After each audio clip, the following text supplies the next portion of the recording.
প্রতিটা মানুষ যে তিনটি জায়গায় অসহায় থাকে। একটি হলো সে যখন জন্ম নেয় তখন সে নিজেকে খুবই অসহায় মনে করে। এর অন্যতম কারণ হলো সে ছিল একটা জায়গায়, খুব নিরাপদে একটা জায়গায় সে ছিল। সে যখনই পৃথিবীতে আসলো সে তখন মনে করে যে আমার মতো অসহায় পৃথিবীতে আর একটাও নেই।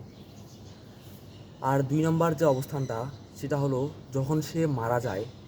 মারা যাওয়ার সময় সে নিজেকে পৃথিবীর সবথেকে বেশি অসহায় মনে করে। মনে করে আমি শেষ, আমার আর কিছুই নেই। আরেকটা অবস্থা হলো সে যখন মারা যাওয়া থেকে আবার ওঠে, মানে কবর থেকে আবার ওঠে কিয়ামতের দিন। এই ৩টি সময়ে মানুষ সবথেকে বেশি অসহায় থাকে। সুতরাং আমরা যতক্ষণ পৃথিবীতে সারভাইভ করব, যতক্ষণ যেভাবে চলাফেরা করব, অবশ্যই চেষ্টা করব খুব ভালোভাবে, খুব সুন্দরভাবে চলাফেরা করার জন্য, আল্লাহর ইবাদত ঠিকভাবে করার জন্য, মানুষের সাথে ভালো ব্যবহার করার জন্য।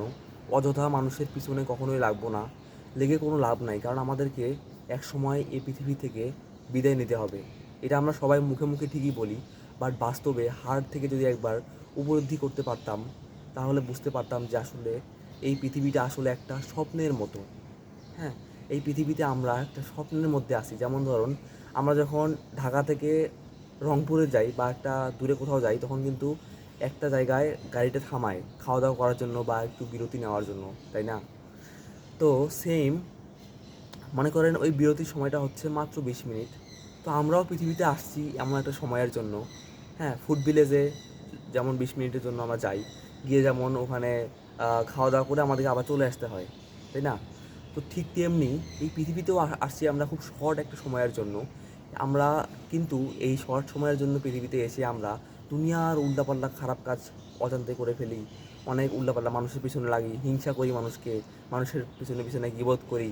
কত ধরনের এলোমেলো উল্টাপাল্টা কাজগুলো আমরা করে থাকি এই সামান্য একটু সময়ের জন্য পৃথিবীতে এসে। এই জিনিসটা থেকে আমাদেরকে অবশ্যই বের হয়ে আসতে হবে। আমাদেরকে ভালো পথে চলতে হবে।